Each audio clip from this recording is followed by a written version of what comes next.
Rodney Alcala was a man who could shift seamlessly between charm and cruelty. And his life was a disturbing testament to how evil can masquerade as ordinary or even charming.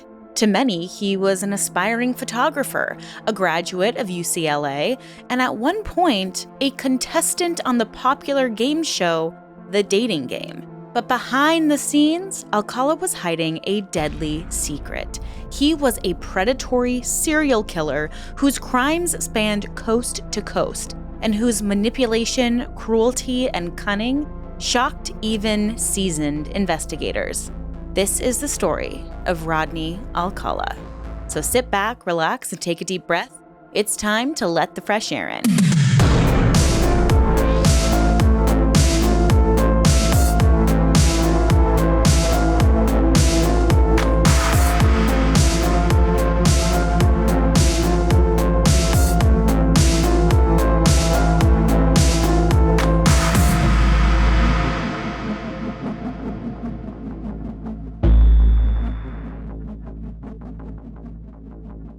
Hi everyone, welcome back or welcome if you're new. My name is Erin and I am fascinated by all things cults, true crime, and unique spiritual practices. I post at least 2 videos every single week on one of these topics, so if you like this sort of thing too, please consider subscribing. I would absolutely love to have you here. Now, there is a movie on Netflix called Woman of the Hour. It's Anna Kendrick's directorial debut, and she even stars in the film. And honestly, I didn't fully know that it was based off of a true story. And as the show progressed, I was like, this sounds really, really familiar. And what's really interesting is it centers around Anna's character as the woman who was on the dating game, who won a date with Rodney Alcala.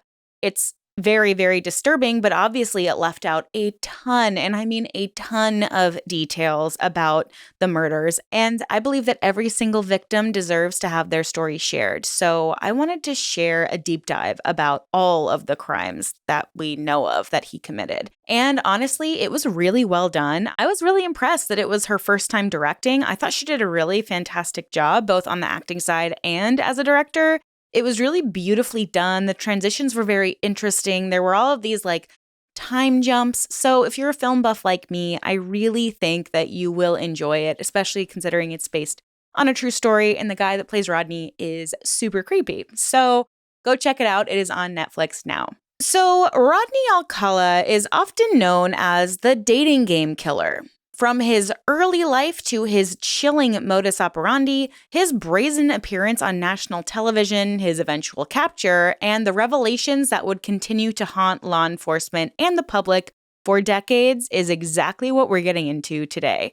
So let's explore the life, crimes, and legacy of one of the most disturbing serial killers in modern history. Rodney James Alcala was born on August 23, 1943, in San Antonio, Texas, into a family with roots in Mexico and the United States.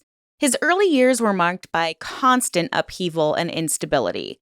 When Alcala was around 8 years old, his family moved from Texas to Mexico, possibly seeking new opportunities or to be closer to extended family. However, not long after their arrival in Mexico, Alcala's father, Raul Alcala Bucor, abruptly abandoned the family, leaving behind his wife, Anna, and their 3 young children, Rodney and his 2 sisters. This event would become a significant trauma in Alcala's life, affecting his sense of stability and family cohesion. After being left on her own, his mother, Anna, struggled to raise her children in a foreign country without any support. Faced with limited options, she eventually decided to return to the United States and settled in Los Angeles, California, where she felt the family could have a fresh start. This return to the U.S. marked a pivotal change for Rodney, who would spend the rest of his childhood and adolescence in L.A. In his early schooling years, Alcala was recognized as highly intelligent and showed an aptitude for both academics and the arts. Teachers described him as gifted, noting that he excelled in his studies with an ease that set him apart from his peers. His intellectual capabilities were evident early on, and his teachers believed that he could achieve great things if he continued on a focused path. He exhibited a particular interest in creative pursuits, such as art and photography, that would follow him into adulthood. But despite his academic promise, there were signs that young Rodney wasn't fitting in socially. He had a few friends, but was frequently described by classmates and teachers alike as a loner. While other children enjoyed group activities and formed strong social connections, Alcala preferred his own company, often retreating into his own world. Some peers recalled that he seemed detached and aloof, often watching from the sidelines rather than actively participating in group activities. This social isolation grew more pronounced as he entered adolescence, a time when most teens are forming close bonds and finding their social identities. Though he was largely self-contained, he occasionally displayed flashes of darker tendencies. On rare occasions, he would make strange, unsettling remarks that hinted at an underlying anger or frustration, though he usually kept these impulses well hidden. People who interacted with him during these years might have described him as enigmatic, someone who was difficult to fully understand, who appeared outwardly calm but seemed to hold an intense inner life just beneath the surface. However, his introverted nature and social withdrawal made it easy for most people to overlook any warning signs, allowing him to remain largely unnoticed. Rodney Alcala enlisted in the U.S. Army in 1964, a move that was really surprising to many who knew him. However, his time in the Army would be very brief and also troubled. After a short period of service, he suffered what the military identified as a nervous breakdown during which he went AWOL, or absent without leave, and he was later diagnosed with an anti-personality disorder. He ended up hitchhiking from Fort Bragg in North Carolina all the way back home to his mother's home in Los Angeles. And his unexpected arrival surprised his family, and his behavior raised a lot of concerns. So then the Army arrested him for desertion and ordered a comprehensive psychological evaluation. This is where he got his diagnosis, noting traits such as lack of remorse, deceitfulness, and impulsivity. This diagnosis led to his discharge on medical grounds.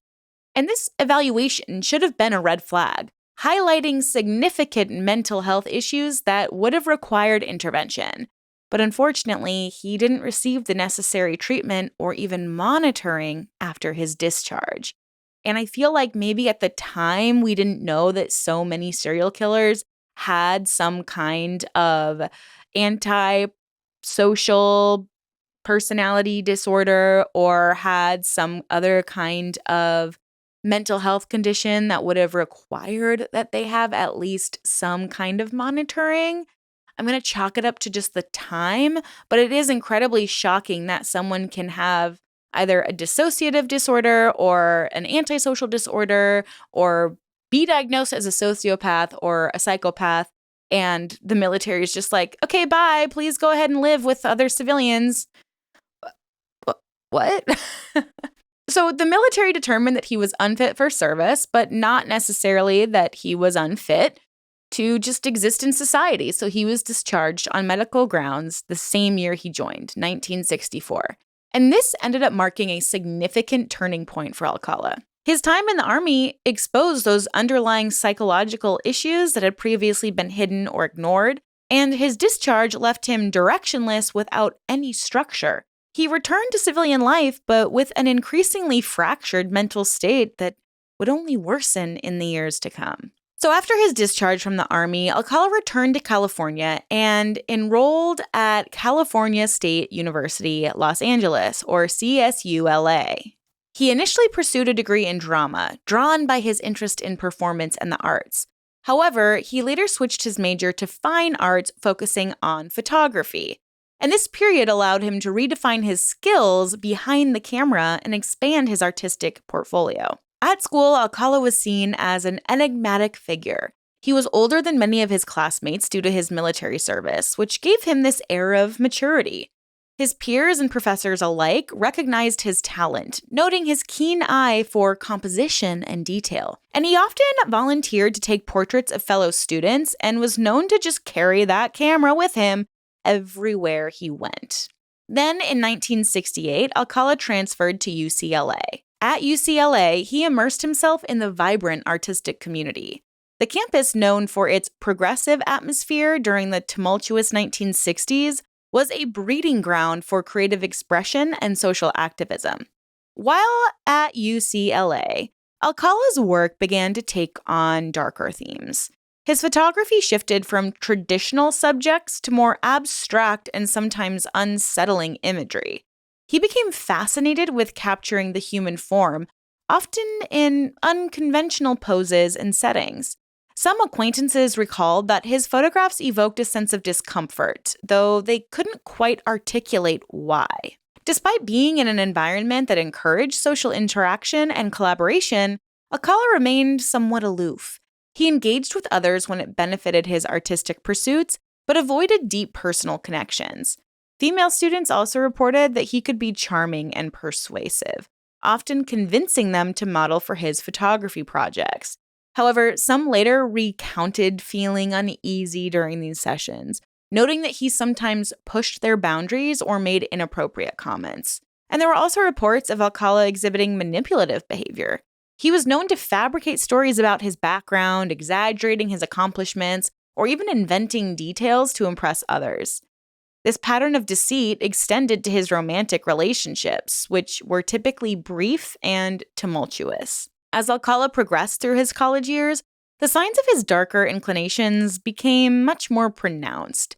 He began frequenting areas of Los Angeles known for their nightlife and counterculture scenes, and it's believed that during this time, he started experimenting with drugs, including marijuana and possibly LSD, which were very prevalent in the 1960s counterculture.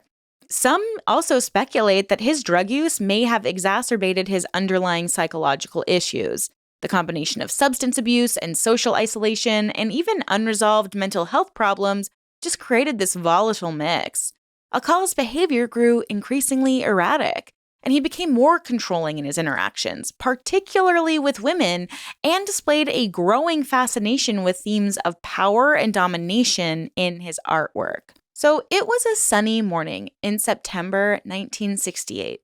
An 8-year-old Tali Shapiro was walking alone on her way to school in Hollywood, California. Tali was a bright and friendly child, often making that journey on her own, as many children did at the time. She had no reason to suspect that someone was watching her, or that this routine walk of hers would soon turn into a nightmare. As Tali walked along the sidewalk, Rodney, then 25 years old, drove up alongside her in a car. He had spotted her walking alone, and his predatory instincts seemed to take over. With a practiced charm and deceptive friendliness, he began talking to Tali, telling her that he knew her parents and he could give her a ride to school. The exact words he used remain unclear, but he was persuasive enough that Tali, young and trusting, agreed to get into his car. And he just sped away from the street where he had picked her up, but he didn't drive her towards her school. Instead, he took her back to his own apartment, a small, nondescript place that he used as both a residence and a twisted lair for his violent intentions. Unbeknownst to Alcala, however, his actions on this day had been observed.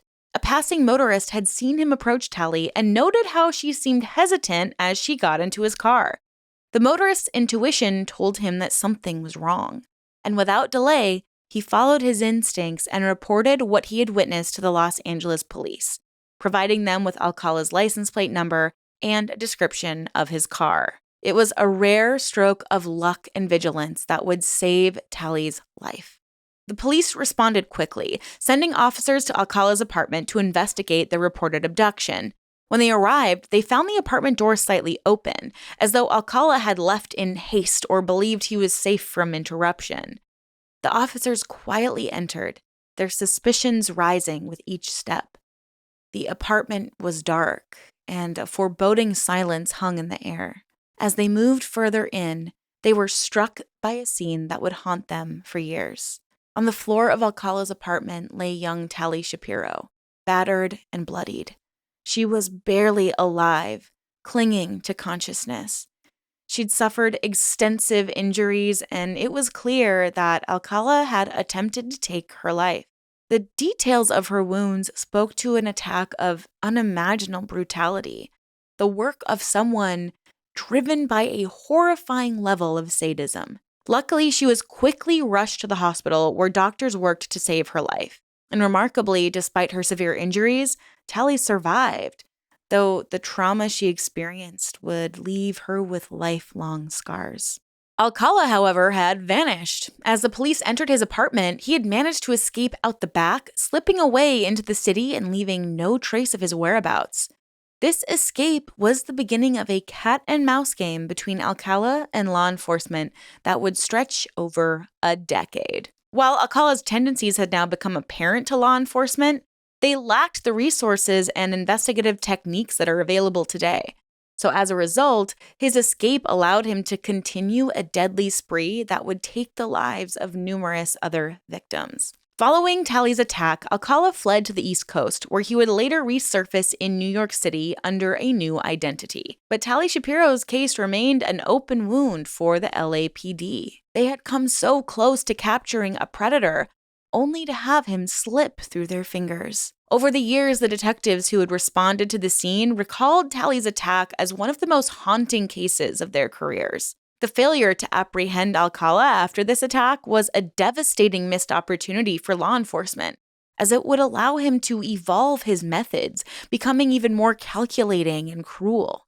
His attack on Tally Shapiro marked the beginning of a violent trajectory, and while Tally survived, others would not be so lucky. The years that followed saw Alcala adopt a brutal modus operandi, using his charm and talent in photography to lure victims under the pretense of modeling sessions or innocent interactions. And in time, he would become one of the most prolific serial killers of his era.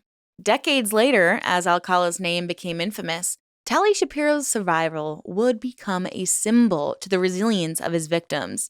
She, like many victims of traumatic crimes, went on to live a life shaped by her experience but not defined by it. However, the emotional and psychological impact of that day would linger, affecting her life in ways that only she could truly understand. So we're back to New York, and he has begun a new life under the alias John Berger. New York was the perfect setting for him to disappear, as the city offered both a bustling anonymity and an artistic community where he could blend in without raising any suspicion. And upon arriving in New York, he carefully constructed this new identity. He didn't just change his name, he changed everything about his persona. As John Berger, he adopted a refined, almost bohemian persona that was well suited to New York's artistic circles.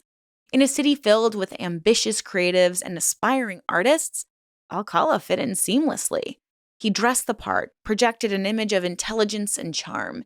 He spoke knowledgeably about art and film, topics he had studied back in California, and with this polished facade, he gained the trust of those around him. As part of this reinvention, Alcala decided to enroll in NYU's film school. In doing so, he could further his skills in an artistic environment while also adding credibility to this new identity. Notably, he studied under Roman Polanski, a director with a reputation for very bold and unconventional storytelling. Alcala admired Polanski's work and likely found inspiration in the director's more dark themes. As an NYU student, Alcala made contacts within the school's film and photography community, using this newfound status as a student to enhance his credibility. In addition to film studies, Alcala continued his deep interest in photography, a skill that he'd been developing for years. New York City, with its vibrant mix of people, provided endless subjects for his camera. But for Alcala, photography was more than just an artistic outlet. It was a carefully calculated tool. He began approaching young women on the street, in parks, and even on college campuses, offering to take their portraits. With his good looks, his charm, and that air of sophistication, Alcala was able to persuade many women to trust him. Most assumed he was a harmless, talented artist, and some even hoped that posing for him might lead to opportunities in modeling or acting. However, his intentions were anything but artistic. He used his camera as bait, gaining access to young women under the pretense of building their portfolios or helping them break into the entertainment industry. For many, this was an appealing offer, as Alcala appeared trustworthy and professional. His natural charisma made it easy for him to mask his predatory nature, and over the next few years, he would lure several women into secluded settings under the guise of photography, sometimes to terrifying ends. And although he managed to maintain his John Berger identity for several years, his time in New York was far from incident-free. In 1971, Alcala committed one of his first known murders in New York City. The victim was Cornelia Crilly, a 23-year-old flight attendant who lived on the Upper East Side. Crilly was found strangled in her apartment, and her murder was both brutal and personal. Police suspected that the killer was someone who had gained her trust, but they were unable to identify a suspect at the time. Alcala, however, would later be linked to her death decades later thanks to DNA evidence. Crilly's murder marked the beginning of Alcala's deadly spree on the East Coast, a spree that would continue for years before authorities could finally catch up to him. During these years in New York, Alcala seemed to live a double life. On one hand, he was John Berger, a mild-mannered, talented film student who was well regarded by his classmates and professors. But on the other hand, he was a predator, using his charm, wit, and artistic cover to exploit vulnerable women. The artistic community he surrounded himself with provided him with the perfect camouflage, allowing him to operate under the radar and carefully select victims. Many women he encountered would have seen him as this sophisticated man with a promising career in the arts. He refined his skills of deception. He became more adept at winning people's trust, learning to appear caring and friendly, all while hiding his deadly intentions. His polite demeanor and intellectual conversations put people at ease, and few would ever have suspected that this seemingly cultured man harbored a violent nature. Despite his efforts to stay under the radar, Alcala's mask of civility would soon slip again. One of the most significant high-profile cases associated with Rodney Alcala's time in New York was the disappearance of Ellen Jane Hover. Ellen was not just any young woman. She was the daughter of Herman Hover, a prominent figure in Hollywood who owned the famous nightclub Ciro's, a hotspot frequented by celebrities during its heyday. Her family was well connected, and Ellen herself was known for her beauty, intelligence, and kind nature. She'd recently graduated from college and was pursuing a career in the arts, living independently in Manhattan. Her life, filled with promise, would be cut short in a horrifying encounter with Rodney Alcala. On July 15, 1977, Ellen told her friends that she was going to meet with a photographer who'd offered to help her build her portfolio. This photographer introduced himself as John Berger. While details of their initial interactions are unknown, Alcala likely approached Ellen with his usual charm, presenting himself as a legitimate professional. He'd seemed polished, intelligent, and perhaps even kind, which is all part of the act he had perfected over the years. Ellen, trusting and hopeful about advancing her career, agreed to meet him for a photo session, unaware of the darkness hidden behind Alcala's charismatic exterior. When Ellen failed to show up for subsequent appointments or contact her friends, her family quickly grew concerned. Her disappearance sent shockwaves through her social circles, as her connections to Hollywood elites brought intense media scrutiny to the case. Friends and family described her as reliable, and her unexplained disappearance was entirely out of character. Soon the police were brought in to investigate, and a missing persons report was filed. The search for Ellen Hover became a high-profile investigation, capturing public attention and dominating headlines across New York and California. Journalists covered every lead, speculating on Ellen's whereabouts and the mysterious photographer she had last mentioned. As investigators delved into her case, they uncovered the name John Berger from her personal notes. They soon discovered that this man had presented himself as a photographer to other young women in the city. And when they looked further, they found out that John Berger was an alias used by a man named Rodney Alcala, who had previously been arrested for child assault in California, but had since fled to New York. Alcala's dark past, paired with his new identity and penchant for luring young women under the guise of a professional photographer, immediately raised suspicions. But despite this discovery, authorities faced significant challenges in connecting Alcala directly to Ellen's disappearance. Without physical evidence or witnesses who could place them together at the scene of the crime, they were unable to charge him. And Alcala, fully aware that he was under suspicion, took care to maintain his facade and avoid revealing any incriminating information. The name John Berger allowed him to continue his life undisturbed, as there was no direct evidence that could immediately link him to Ellen's case. For months, Ellen's family and friends were left in agony, hoping for her safe return while fearing the worst. As time passed without any new leads or new information, their hope slowly began to fade. In early 1978, approximately a year after her disappearance, Ellen's remains were discovered by authorities on the expansive grounds of the Rockefeller Estate in Westchester County, New York. Her body had been carefully hidden, likely by someone who knew the area well or had scoped it out beforehand. The remote location suggested that the killer had taken steps to ensure that her remains would be difficult to find, indicating a level of premeditation and cunning. The discovery of Ellen's remains confirmed her family's worst fears. Investigators determined that she had been strangled, a method consistent with other murders linked to Alcala, whose violent behavior often involved a combination of assault and strangulation. And although this finding intensified suspicion around Alcala, physical evidence directly linking him to the murder was still lacking. The forensic techniques available at the time, especially regarding DNA evidence, were limited and unable to provide the kind of definitive proof that would later become available in future investigations. Without enough to prosecute him for Ellen's murder, law enforcement officials were forced to let him remain free, even as the family grieved their tremendous loss. The inability to bring Ellen's killer to justice weighed heavily on investigators, who still suspected that Alcala was responsible. This sense of frustration and impotence was compounded by the knowledge that Alcala, an experienced manipulator and predator, would potentially continue his deadly activities completely unchecked. For Rodney Alcala, the murder of Ellen Hover represented a chilling escalation in his behavior. Her case demonstrated his ability to deceive even the most cautious individuals and navigate high-profile circles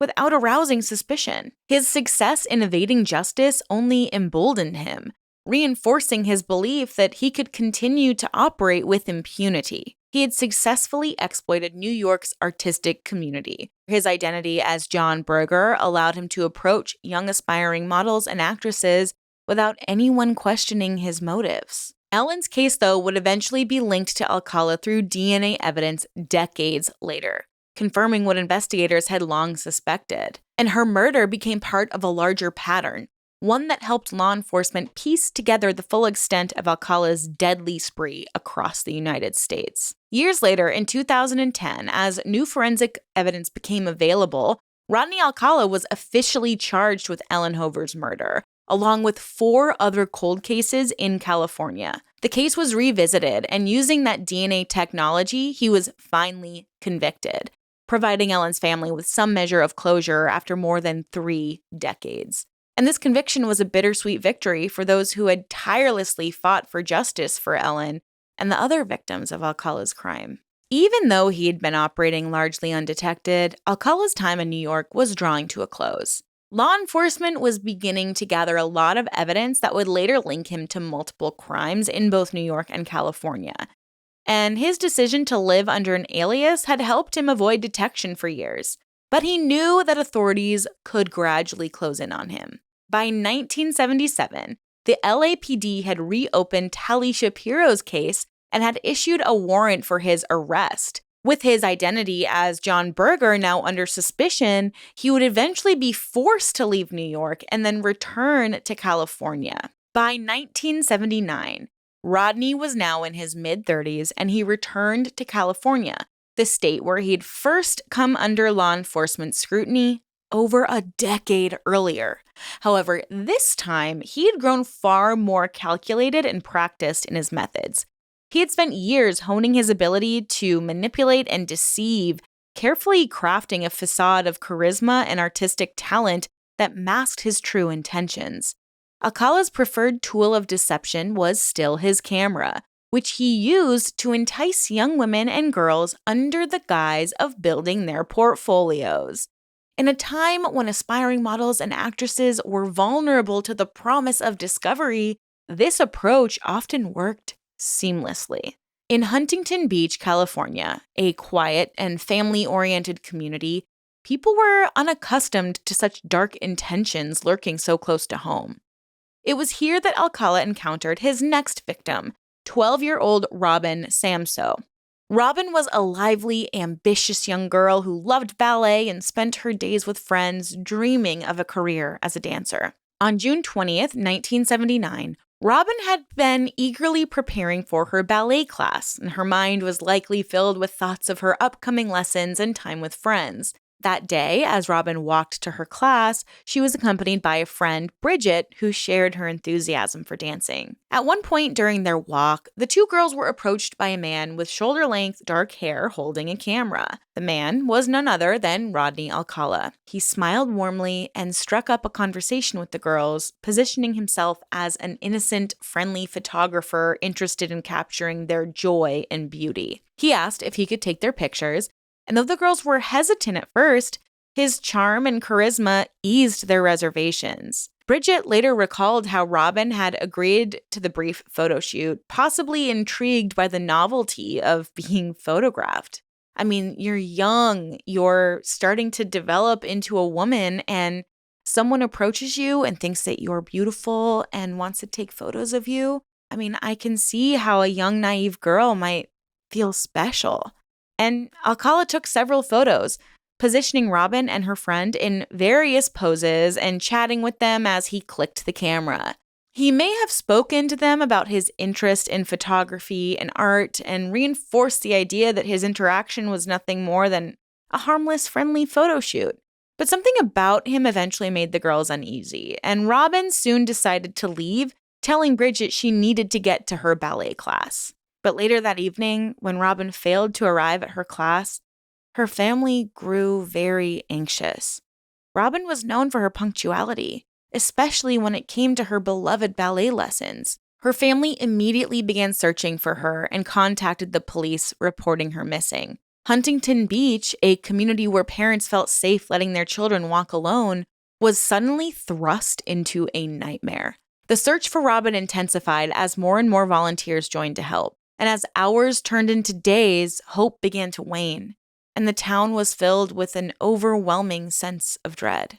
12 days later, on July 2nd, 1979, searchers discovered the remains of a young girl in a remote area of the Angeles National Forest, over 40 miles from where Robin had been last seen.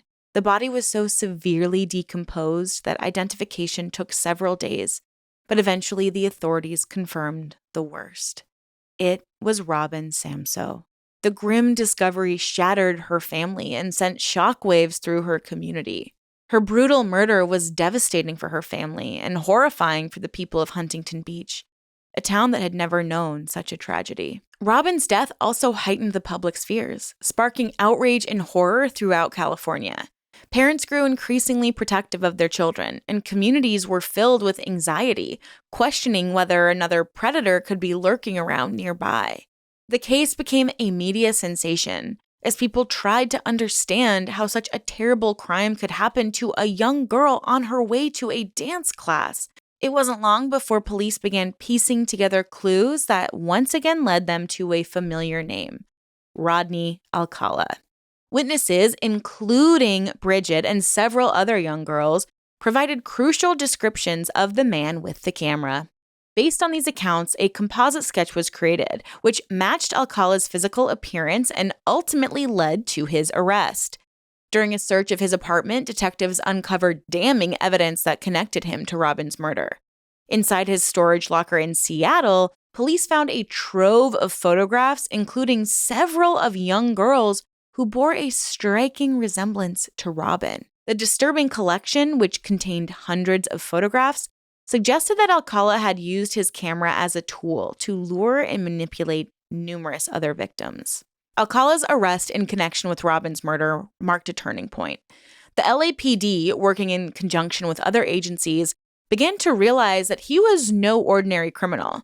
Over the years, he had become increasingly bold, and his pattern of behavior revealed a methodical and chillingly practiced approach to luring, assaulting, and murdering young women and girls. His ability to evade justice for so long was a testament to his skill in deception and manipulation. For detectives, the fact that he had slipped through their grasp for over a decade was both infuriating and heartbreaking. However, even with his arrest, Alcala's case was far from straightforward. In 1980, he was tried for Robin Samso's murder. The trial was a grueling experience for her family, as they were forced to relive the details of Robin's final moments and witness Alcala's disturbing confidence in the courtroom. During the trial, Alcala represented himself, questioning witnesses in a twisted display of arrogance and self-importance. The evidence presented against him was strong, and he was found guilty of Robin's murder and received the death sentence. It seemed that justice had finally been served, but the case was far from over. Alcala's conviction was overturned in 1984 on a technicality. The court ruled that jurors had been improperly informed about his prior convictions, which were deemed prejudicial to his case. This devastating setback forced Robin's family and the entire Huntington Beach community to endure another trial, reliving the horror and heartbreak once again. In 1986, he was retried and once again sentenced to death.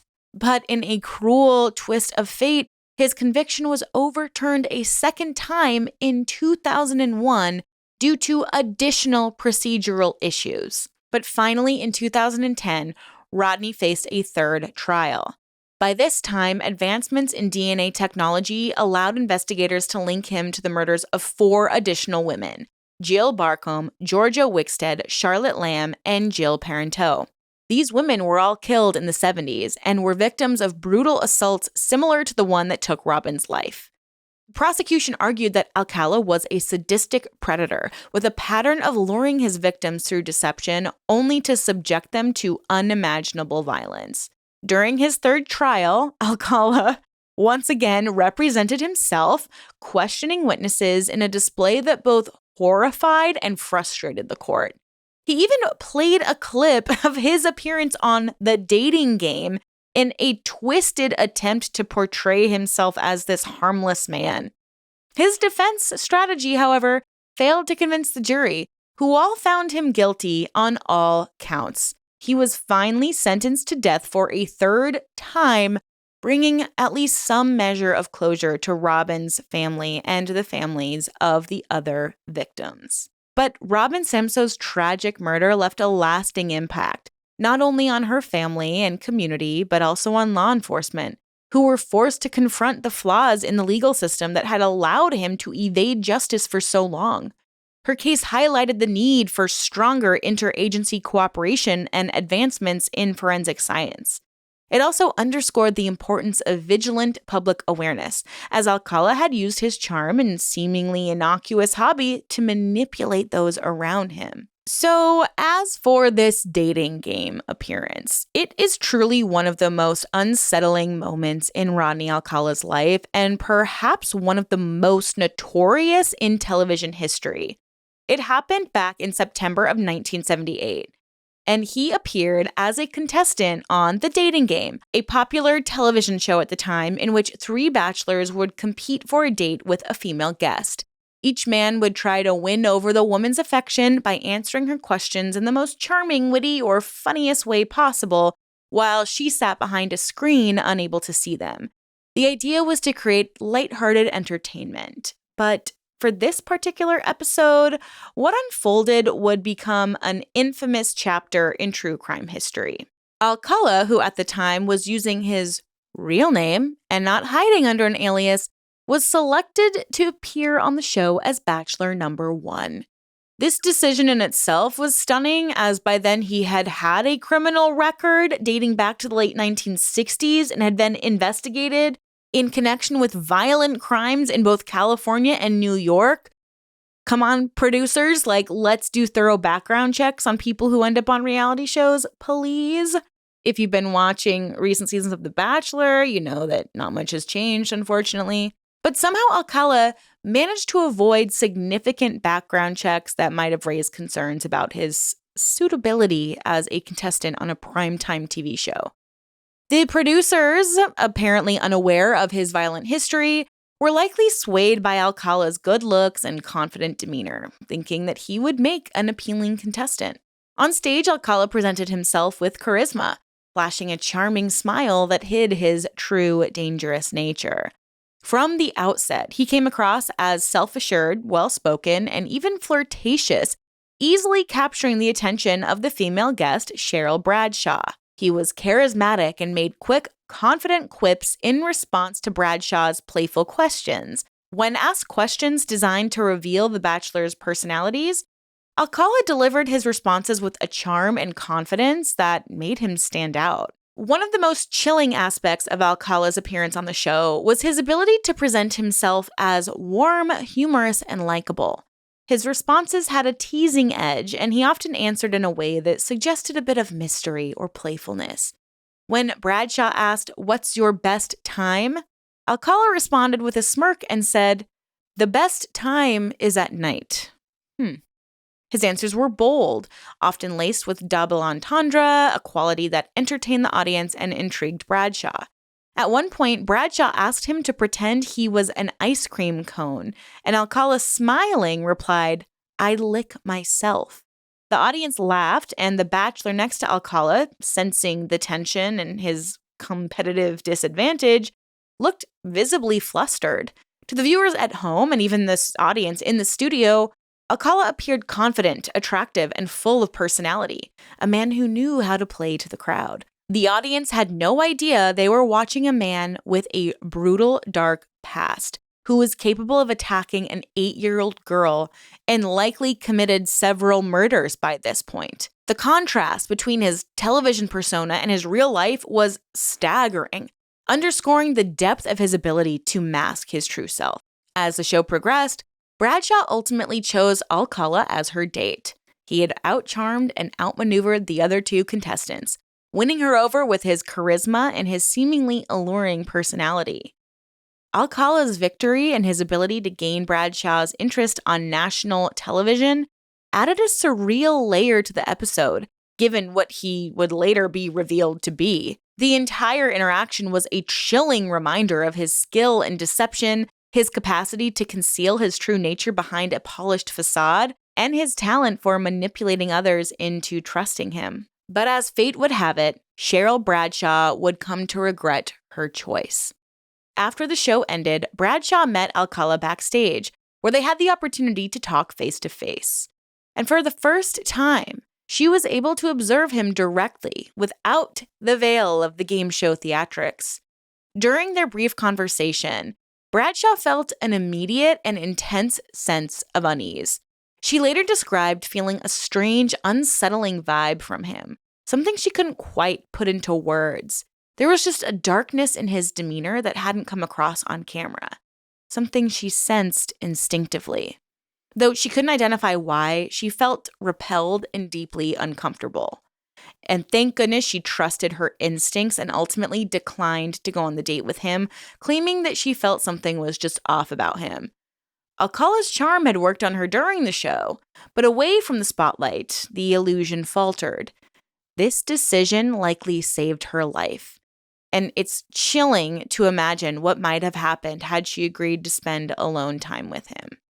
Alcala's rejection by Bradshaw reportedly infuriated him, though he apparently concealed his anger at the time. Later, though, those who were close to him would recall his fixation on the incident, indicating that he may have harbored some resentment about her refusal. Years later, Alcala's appearance on the dating game became an infamous episode in the show's history, one that absolutely horrified viewers when his identity as a serial killer was revealed. People struggled to reconcile the image of this charming, playful contestant with the reality of a man capable of committing brutal murders. The knowledge that he had stood on stage, performing for an audience of millions, all the while concealing those dark secrets, made his crimes all the more terrifying. It became a symbol of Alcala's dual nature, a public mask of sophistication and warmth, hiding a predator driven by violent impulses. And it became more than just a shocking chapter in his story. It became emblematic of his ability to deceive those around him, hiding in plain sight. This singular moment in television history, now infamous, underscores the terrifying extent to which he could mask his intentions, convincing strangers, audiences, and even those who knew him personally that he was nothing more than an eccentric, intelligent artist. For law enforcement and the public, this appearance on the dating game serves as a reminder of how charm and charisma can disguise darker intentions. And I think that this is something we need to remember even nowadays when we have access to everyone's little mini TV show thanks to social media. We cannot trust these people who have platforms on social media just because they appear charming and pretty and attractive and like they're living this incredible life, because sometimes there is an insidious intention behind it. We believe these parasocial relationships we have with people are true sometimes. It starts to feel like you know the influencers you follow. But we always have to be cautious because there's always something under the surface that you just never know. It's truly chilling to know that anybody could be this deceptive. And thank goodness this man was caught and stopped. And it's just so crazy that it took decades for the families of his victims to get justice. But thanks to advances in forensic science, DNA evidence linked Alcala to not just the murders that we've previously mentioned, but also 5 additional murders of young women who were brutally killed in California and New York during the 1970s. I mean, these cases had been unsolved for years. But thanks to that DNA technology, authorities were able to link him definitively to these horrible crimes, finally closing a chapter on his decades-long killing spree. So additionally, we have Jill Parenteau. On November 10th, 1977, Jill Parenteau was last seen in the Los Angeles area. How she crossed paths with Alcala that day remains unclear, but given his methods, it's likely that he approached her with his camera, charmed her with an offer to take her photograph. And at the time, he was presenting himself as that artist and a sophisticated photographer, someone who could open doors for modeling or acting opportunities. But her body was discovered the very next day in the Hollywood Hills area, in a very remote and wooded area. The location was secluded, and it was clear that her killer had chosen it intentionally, likely to avoid immediate discovery and to try to conceal evidence of the crime. Her body had been posed, which would turn out to be a disturbing trademark of Alcala's, suggesting that he had actually taken the time to arrange her in a way that reflected his control over her, even after death. The act of posing a body added this eerie, ritualistic quality to the murder and hinted at Alcala's depravity. This chilling detail would become an indicator of his pattern of violence, as he would later repeat this behavior with other victims. An examination of Jill's remains revealed that she'd been brutally assaulted before being strangled. The extent of the assault was horrific, pointing to an individual who took sadistic pleasure in inflicting pain. And the brutality suggested a deeply disturbed mind, one that thrived on dominance and violence. For investigators, the scene was deeply unsettling, and they suspected that the murder was the work of a serial offender, though they had no idea at the time that Jill's killer was a man who had already left a trail of victims across the country. For years, her case remained unsolved. There were no witnesses or usable evidence that could help understand what had happened. But thanks to DNA evidence, after decades later, it wasn't until 2003, more than 25 years after her murder, that new forensic technology enabled investigators to reopen her case. The Los Angeles Police Department's cold case unit re-examined evidence from her crime scene and were now able to apply DNA testing to biological evidence left behind. DNA samples were taken from Jill's body and were processed and compared against samples in a national database.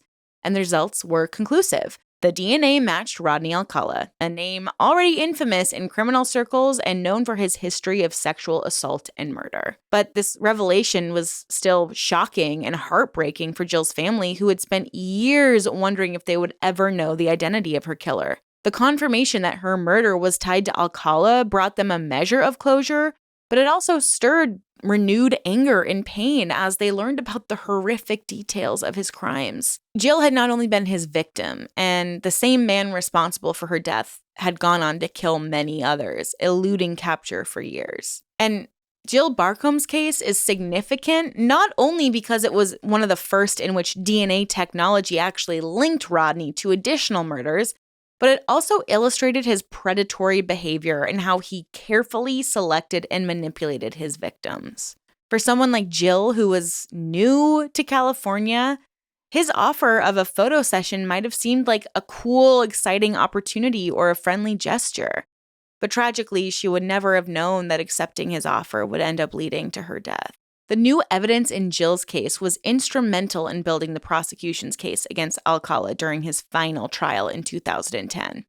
Her murder, along with 4 others that DNA evidence tied him to, formed a chilling pattern that demonstrated the scope of his crimes and his calculated brutality. The way he lured, attacked, and ultimately killed Jill Barcombe was nearly identical to the methods he'd used on all of his other victims, reinforcing the argument that he was a serial, dangerous predator who took pleasure in cruelty and deception.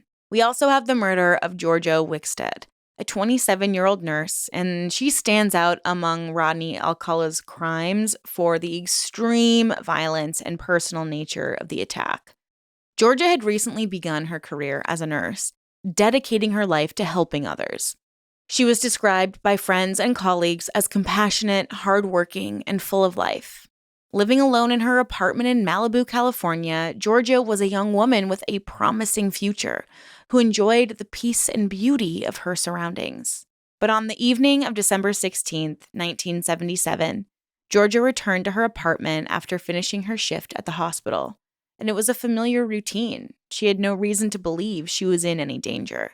Yet, Rodney Alcala had likely already selected her as his new target. Given his known tactics, it's possible that Alcala had observed Georgia's movements, studying her routines to identify the best time to strike. His careful selection of victims and his methods of stalking them indicate a calculated approach, and Georgia's lifestyle, living alone, working late hours, and then returning home late, alone, might have made her seem like an ideal target to Alcala. But this MO changed because he didn't approach her asking to take her picture. At some point that night, Alcala entered Georgia's apartment. Whether he broke in or somehow gained access is unclear, but what followed was an act of terrifying brutality. Alcala attacked Georgia with overwhelming violence. The assault was particularly brutal, suggesting that Alcala's motives went beyond simply taking her life. He appeared to take pleasure in inflicting pain onto her. She was essayed, and then he bludgeoned her repeatedly, inflicting many injuries upon her before strangling her to death. The intensity of the attack indicated a deeply disturbed individual who was driven by both violent impulses and a desire for dominance. The crime scene left was horrific, but it had appeared that she had fought back against her attacker. Her injuries were extensive, and investigators were struck by the ferocity with which she'd been attacked. This wasn't just a random act of violence, but calculated, and the work of a killer who took pleasure in this brutality. The nature of the injuries and the evidence left behind pointed to a deeply disturbed individual, and I think it's safe to say that Rodney Alcala is certainly disturbed. For the Los Angeles County Sheriff's Department, the case was particularly troubling. Malibu was considered to be a relatively safe and quiet community, where violent crime was very rare. Georgia's murder shocked the entire area, leaving residents terrified and on edge. Law enforcement officers launched into an intensive investigation determined to bring her killer to justice. But despite their best efforts, they were unable to identify a suspect. There were no witnesses, there were limitations on that forensic technology, so it was basically impossible to link anyone directly to the crime. So Georgia's case would eventually be cold. Her family and friends were just left devastated, forced to grapple with the reality that her killer remained free. But they did hold on to hope that someday justice would be served. But then years turned into decades, and those hopes began to fade. Her loved ones were left with unanswered questions, their grief compounded by the uncertainty surrounding her death. But it wasn't until the early 2000s, 25 years after her murder, that new developments in DNA technology provided investigators with an opportunity to re-examine the case. The DNA evidence was definitive. Rodney Alcala was the man responsible for Georgia Wixted's murder. And this brought a sense of closure to Georgia's family, though it did reawaken the pain of their loss. They had to go through all of the details of her murder once again, and realizing how much she had suffered in her final moments was extremely painful for them. But this DNA evidence tying him to her murder did help put him away. For the prosecution, George's case demonstrated Alcala's willingness to target vulnerable women, using his charm and perceived sophistication to gain access to their lives before subjecting them to unspeakable brutality. And this trial revealed the disturbing extent of Alcala's crimes and underscored the importance of forensic advancements in achieving justice for victims who had been denied it for so long. And just thank goodness we were able to bring justice to her and her family. And today, Georgia's memory is honored by those who knew and loved her, and her case is remembered as a part of these atrocities. But thanks to her family never wanting to close the case and the police officers who just kept staying open-minded, she was able to get justice. Now, one of the most haunting examples of Rodney's cruelty is the murder of Charlotte Lamb in 1978. At 32 years old, Charlotte Lamb was a legal secretary. She was intelligent, independent, and well-liked by her friends and colleagues. She was originally from Santa Monica, but had recently moved to Los Angeles to further her career and enjoy a new chapter in her life. She was described as warm, outgoing, and ambitious, and it seemed that she had a bright future ahead of her, until she met Rodney. On the night of June 24th, 1978, Charlotte was visiting an apartment complex in El Segundo, California. She may have been visiting friends or running errands. The exact circumstances of how she encountered Alcala are unknown. Alcala, who often scouted for victims in public spaces, likely noticed that she was alone and, seeing an opportunity, made his approach. He'd become highly practiced in getting the trust of women.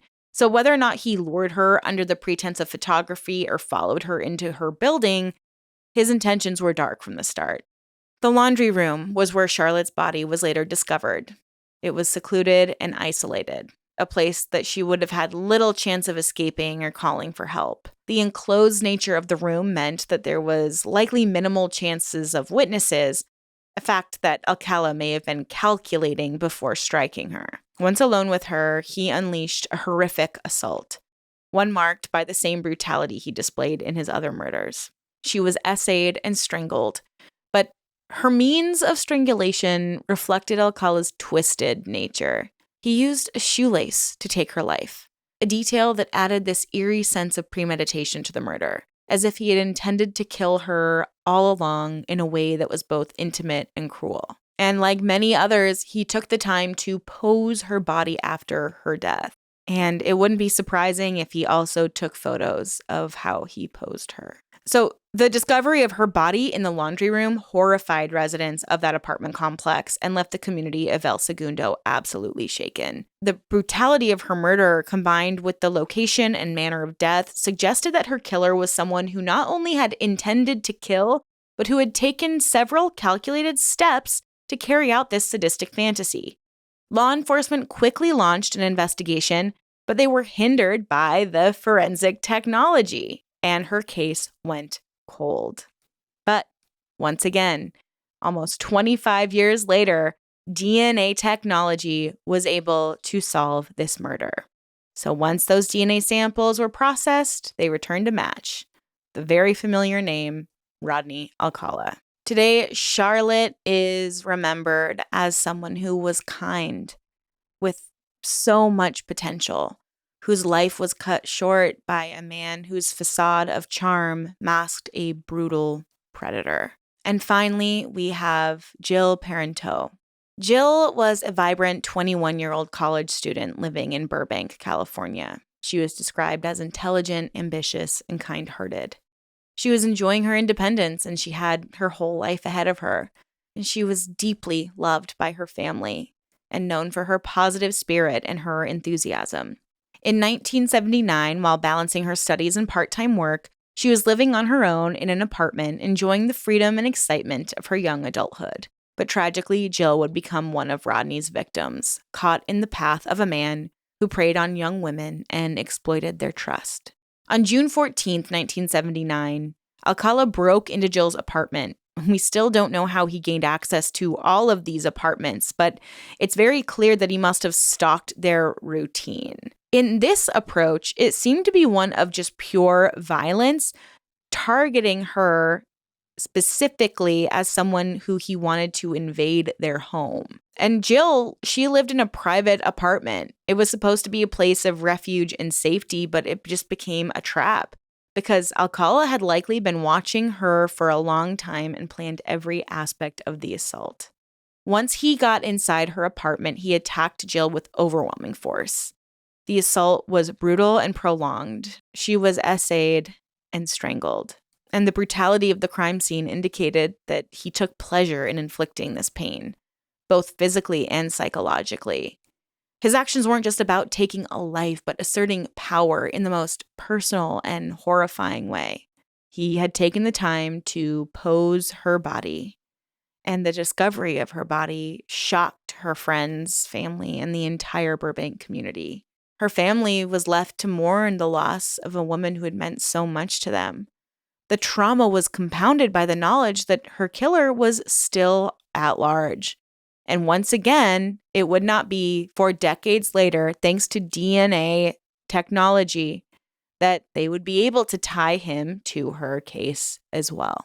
I just can't imagine being these family members, especially considering at some point you try to not think about it anymore and maybe you've moved on with your life and it becomes one of those dark memories that you stow away in your mind and try not to think about because of the pain it brings up. And then 20, 30 years later, as grateful as you might be that justice is there, now you're learning all these new details about your loved one's murder. It must just be so confusing because it's you want justice, but you're also oh my God, I didn't even realize how bad it was because now I'm hearing from his mouth. I'm hearing all of the details. It's so sad. But to repeat myself, in 2010, the court sentenced him to death for the third time.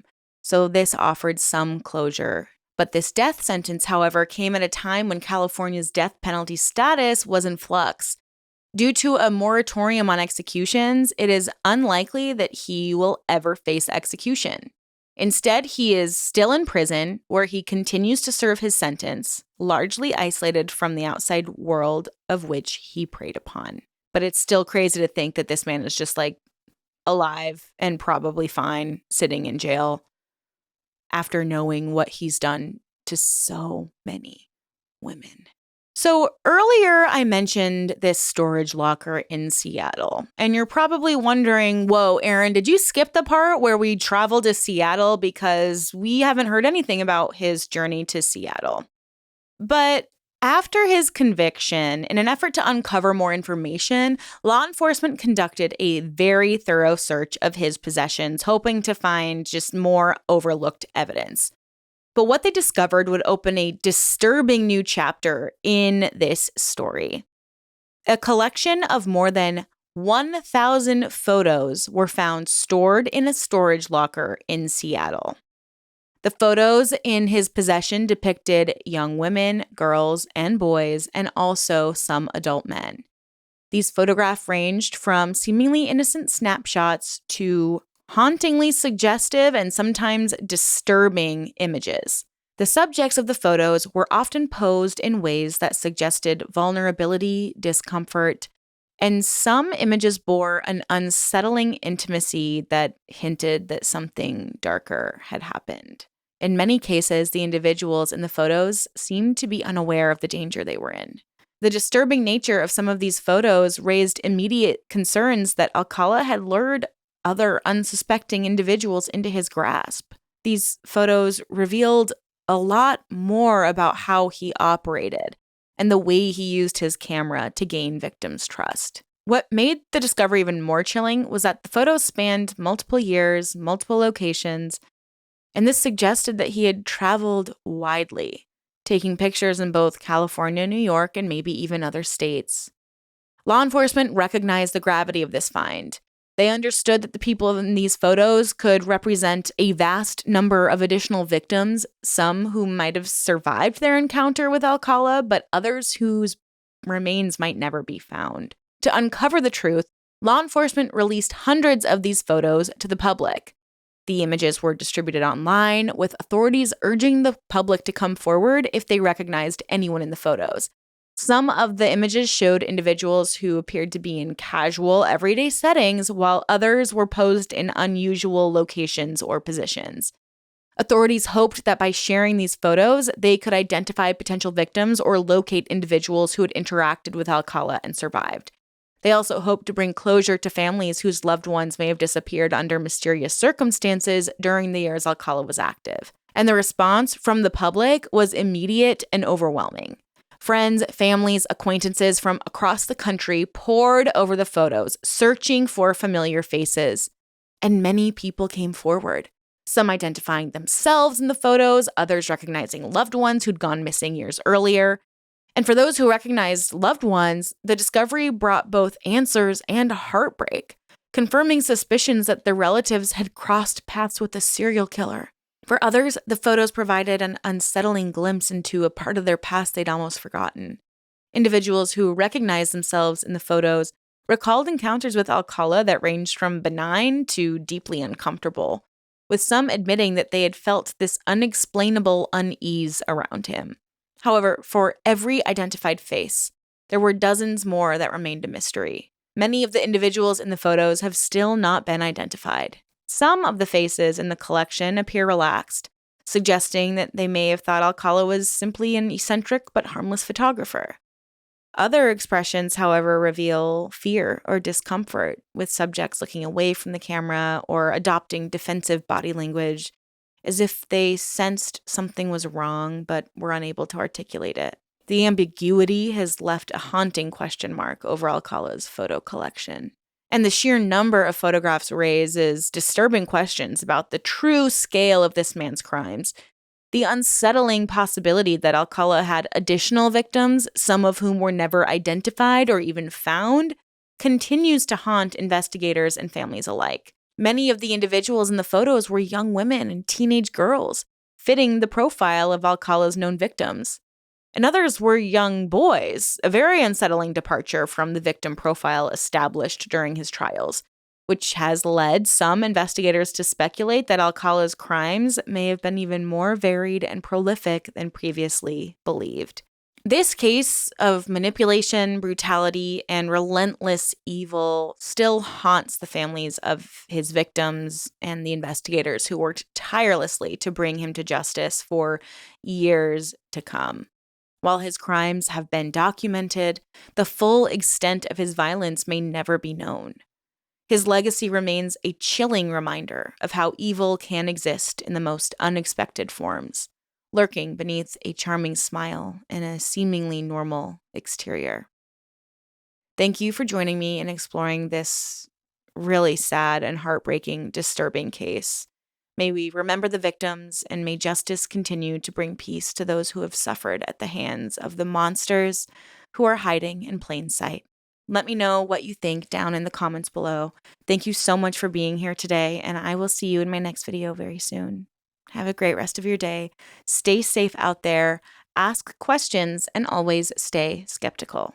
I'll see you soon.